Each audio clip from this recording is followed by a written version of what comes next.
Few people survive in war, but for those who do, it's worth it to save lives.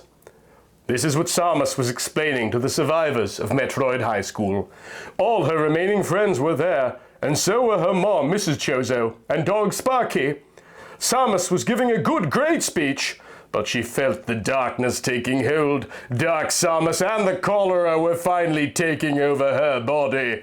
When she collapsed on the floor, people began to crowd around and cry, "Please, is that a way?" Ridley cried out to the gods. "There is," confirmed Dr. Bannis, who drove up to the podium in a sport car and revealing a hypodermic needle of serum in it. "You found the cure!" Everyone cheered. Dr. Bannis turned to her patient.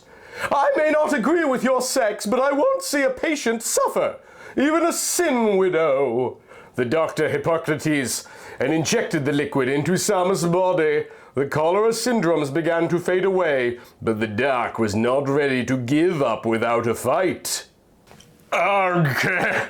Samus coughed blood, and a white began to flash. As Samus convulsed, Dark Samus began to materialize outside of her body.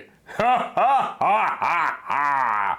Dark Samus satanically echoed, "Thanks to your cure, I'm finally free."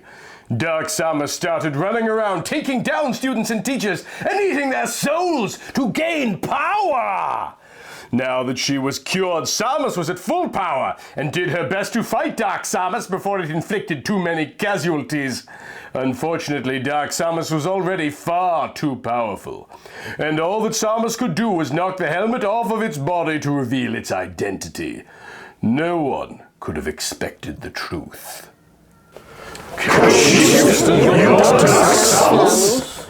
The entire school was shocked in disbelief. Houston only smiled with all his teeth. "I admit I made the cholera. I couldn't have Ridley and Samus be dating because she needs to be a team player, and boyfriends take time," Houston explained from experience. "There is nothing more important than sports, and you can't stop me." Not exactly. At that moment, the doors flew open and there was the sound of a gunshot. At the door was President Gerald Ford. Finally spelled it right if you're wondering, he was still president when Metroid High School took place. With a sniping pistol in his hand and 50 Secret Service agents who took control of the situation. Houston was shocked. His idol had just shot him in the face. "But you played football. Why?" Houston was confounded in the final moments of his life, but Ford explained. "Everyone, sports can be fun to play and are good for bodies, but sometimes people take it too far. It's not worth it to make biological tarot or start wars, but as long as you keep it clean, keep it real." The real president finished the speech, and with that, he returned to the White House, leaving Ridley and Samus alone. Everything was just about sorted out, but there was still one last thing that was troubling Ridley's mind. Samus could tell because they had been going out for a time, and she inquisited, "Ridley, what's the issue?" "Well, it's only 3 more days until the big prom, and I know we're not together anymore." Ridley shuffled uncomfortably, but Samus was warm with a kiss. "Ridley, I can't stay mad at you. You know the love when you feel it." And they kissed in front of the entire remaining school. Everyone cheered, including Prinik, Pal Yokoi, Shas, Tia Juan, Amy, Mrs. Chozo, and even Cervantes cracked a grin.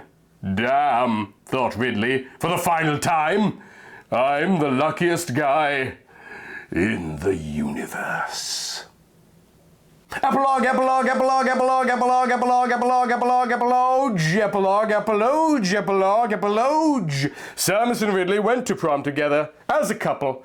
But Samus' ex-boyfriends didn't do so bad at all. Cervantes went with 111 Samus Ridley Forever 2006 because they were both angsty and thought cool. And Amy went with Adam, not just because of their shared letters, but they had other commons. In George Bush's last minute in office, he excommunicated all aliens, so Tia Juan had to go back to Mexico in the middle of the night. Too bad for Bush, he ran for president of Mexico and won! My dad told me that Mexico would probably be more powerful than the United States in a few years, so that's not so bad. Principal Yokoi decided to retire after the events, but then he learned how to make video games for Nintendo and made the game Metroid, based on everything that happened at Metroid High School. As for Samus and Ridley, they decided to stick together and see what happens. They decided to postpone the pregnancy until marriage.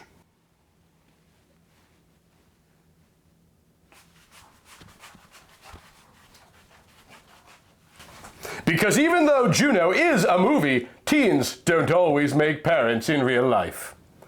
And the next time they had sex, Samus remembered to have her own pregnancy test. After 3 years and 11 days, my fanfiction career has officially come to a close. I couldn't have done it without you guys are the best. I've tried a lot of new things when writing, like words and ideas and all kinds of weirdness. And even though some of you don't like it, and it didn't make sense the whole time, at least it's something. I'm going to miss you guys so much. But hey, don't forget to review. Thank you all so much, and never forget, Samus and Ridley, forever. This concludes the Mutant Museum's exhibit series on Metroid High School. Thank you so much for watching, and we'd like to extend a particular thank you to our generous Patreon sponsors, whose names you see here, particularly Andre D, Break System BSE, Michael Fattori, Zachary Snowden-Smith, and Xana Zira. In addition to financial support, you can also help the Mutant Museum simply by hitting the like button, subscribing, hitting the bell, leaving a comment, sharing these videos. But thank you so much for watching either way, and thanks for being you.